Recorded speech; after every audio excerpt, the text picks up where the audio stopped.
Mga kaibigan, sa mga kaabang-abang na kaganapan sa episode 14 ng What's Wrong with Secretary Kim, kung saan dito ay nagawa ngang sabihin ni Cyrus kay Secretary Kim ang mga dahilan or mga naging dahilan kung bakit nga ba ganoon na lamang ang tampo na nararamdaman ni Brandon sa kanya.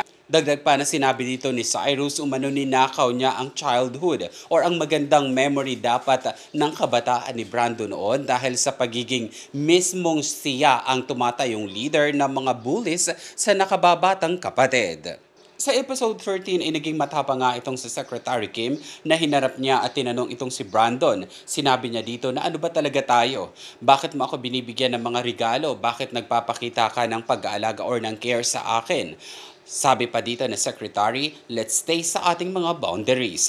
Boss kita at secretary mo ako, sabay alis nito sa naturang silid ni BMC. Ang bagay namang iyon ay tila ba nagpakabog sa puso ni Brandon. At sa episode 14 nga dito matapang nalalapitan nito ni Brandon si Secretary Kim. At sasabihin, di ba sabi mo sa Kim, let's stay sa ating mga boundaries, papano kung ayaw ko? Ano nga kaya ang magiging sagot dito ni Secretary Kim? Mananatili pa rin nga kaya ang kanyang mga linyahan na sinasabing copy po boss?